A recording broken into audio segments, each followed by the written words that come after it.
The first time I saw that ugly column of smoke curling up above my cornfield, I barely even reacted. Funny, right?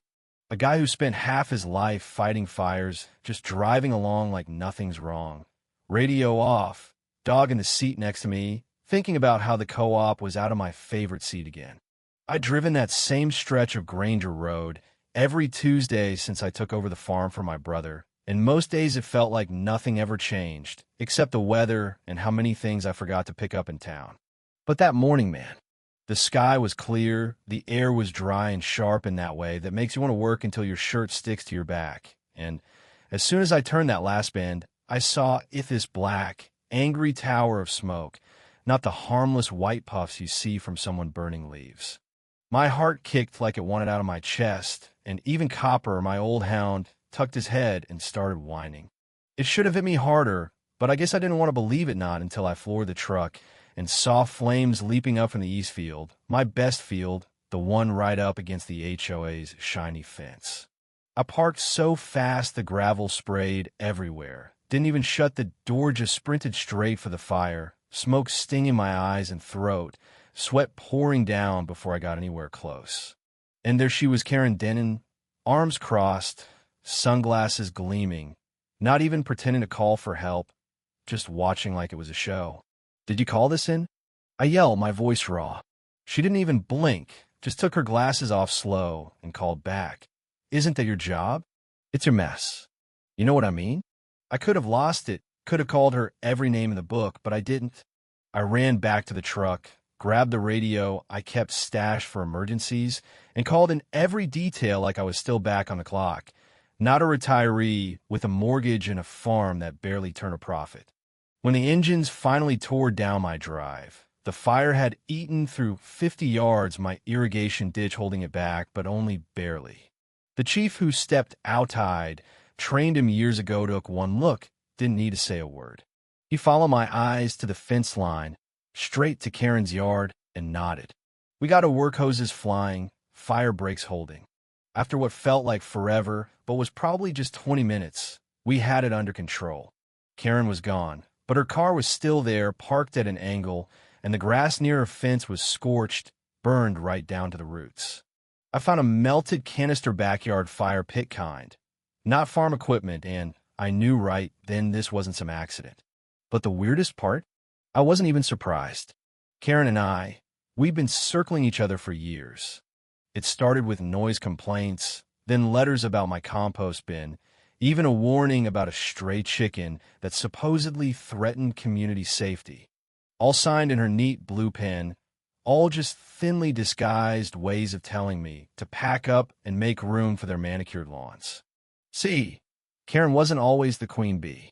When she moved in, she brought lemon bars and a smile that could cut glass, joined the HOA, and started pushing beautification initiatives. I didn't play along, which made me her new project.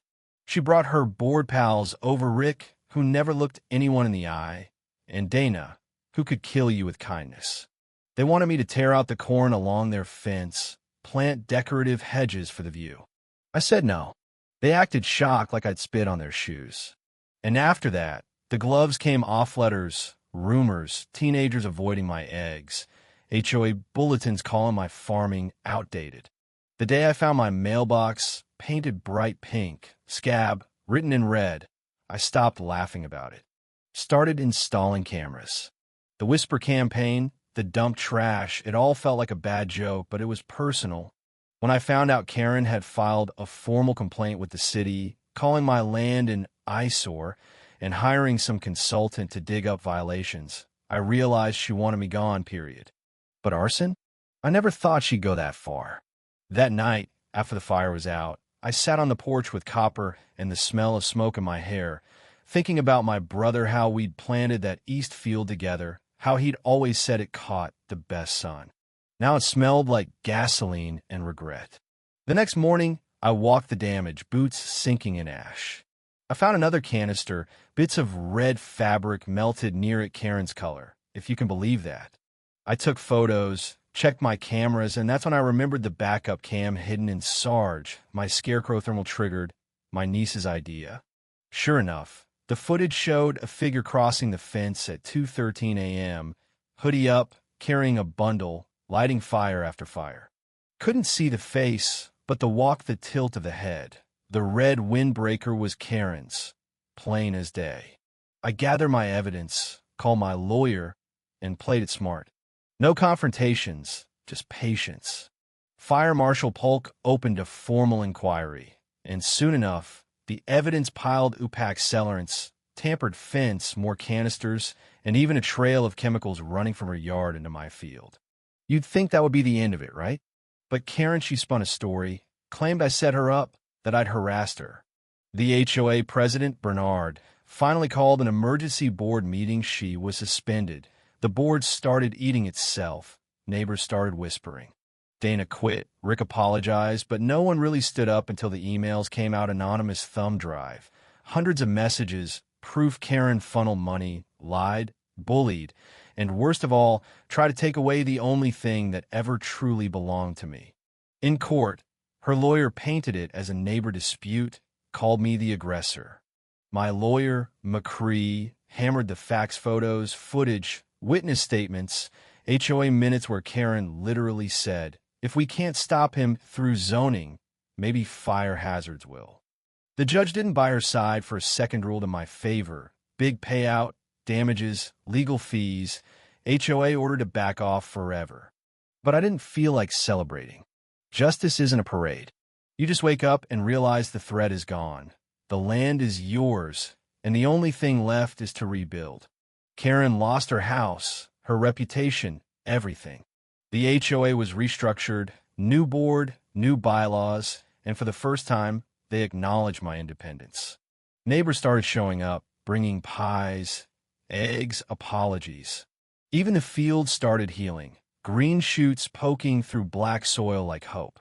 Months later, on the first day of harvest, Polk handed me back my old fire captain badge, told me the field looked like it never burned. I let the badge catch the morning sun, thinking about my brother's old note, "Keep the land whole." That's what Karen tried to take, but she failed. So here's the truth. Fire never lies. It tells you what's broken, but it also leaves room for something new. I'm still here. The corn's still growing. And the peace I found wasn't handed to might, was fought for, earned, and replanted, one stubborn, honest row at a time. If you made it this far, tell me in the comments, what would you have done? Who's in the right when neighbors cross a line? Drop your story, your wildest HOA nightmare, or your idea of real justice down below. Let's see what kind of community we really are. You'd think, after all the flames, the courtroom, the headlines, things would finally go back to normal. But if you've ever lived through a war, even just a quiet one with paperwork and dirty looks instead of bullets, you know the real aftermath isn't silent, it just shifts. The field healed faster than I did. I'd walk those rows early, boots sinking in a softer ground, the char fading under new shoots of rye and winter grass. But every time I passed that old fence line, the memory of what happened would flare up, sharp as the morning frost. Some days, I get a knock on the door. Usually, it was someone who used to keep their distance, Mr.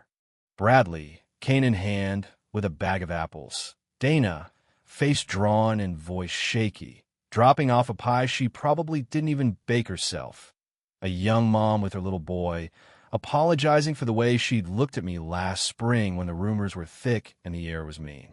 Most folks never said the word sorry out loud, but you could hear it in the quiet, the way their eyes met mine and didn't flinch anymore. Funny thing is, the land never judged me, not once. Even after the fire, the soil wanted nothing more than to be whole. I pulled out my brother's old journal, used to scribble down planting dates, weather predictions, half-finished thoughts about keeping the farm going. One line stood out, written the winter before he got sick. "Don't fight the land, just help it heal." I took that to heart, especially on the nights when sleep wouldn't come and I'd find myself sitting out under the stars, copper curled at my feet, the whole world holding its breath. But the real storm was still brewing, just not on my property this time.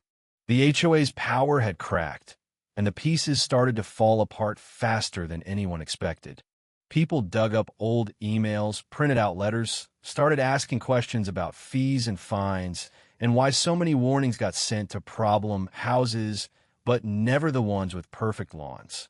The Oak Crest Facebook group, which used to be about bake sales and lost cats, turned into a town hall of screenshots and stories garden beds too big, curtains too loud, fines for planting sunflowers. You ever seen a board eat itself alive? It ain't pretty. Dana quit, Bernard tried to hold meetings nobody came to, and Rick, the one who used to look at the floor, ended up testifying on my behalf. Some nights, I'd see a police cruiser parked across from Karen's old place, which sat dark and empty, a foreclosure sign half hidden by weeds. If justice has a sound, it's the quiet after a bully loses her megaphone. One morning, while I was patching the barn roof, a teenage girl rode up on a bike, stopped by the gate, and handed me a mason jar with a tiny corn sprout inside. "I grew this from one of your seeds," she said. "People said your corn was useless, but I wanted to prove them wrong." I smiled at her and meant it. Sometimes the smallest gestures do the most good. Before she rode off, she looked back and said, "Don't let them change you." You know, that hit me harder than all the legal wins combined. The new board called a meeting open this time. No secrets, no executive sessions. They announced audits, reforms, term limits. Rick looked straight at me and said, "You deserve better." So did everyone else. I didn't give a speech or ask for payback. I just told them, I can let the field heal, but I'll never forget. That was enough.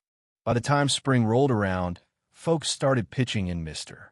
Bradley spreading compost, Dana awkwardly handing out lemonade, Julio showing up with eggs. Even the air changed. No more sideways glances, no more accidental citations tucked in my mailbox. For the first time in years, I felt like a neighbor, not an outsider. Karen? She took a plea deal 18 months in bankruptcy. Her house sold quick. No one ever saw her pack. Some folks said I should feel sorry, but honestly, I just felt relieved. Not triumphant, just free. Free to walk my land, to breathe easy, to plant without looking over my shoulder. Harvest came, and the corn grew tall and golden again. The badge polk gave me caught the sun from the gatepost, a quiet reminder of everything that field had survived fire, gossip, greed. Kids ran through the rows, asking questions about tractors and seeds, like the world had never known spite. I let myself believe, maybe for the first time, that peace could stick around if you tended it right. So if you're still listening, let me ask you, what would you do if your home, your name, your story was on the line? Would you fight? Would you forgive? Drop your thoughts in the comments. Tell me what justice means to you, or share your wildest run-in with an HOA. Because after all this, I can tell you, the lines we draw, the ones we defend, they shape more than just our yards. They shape who we are when the smoke finally clears.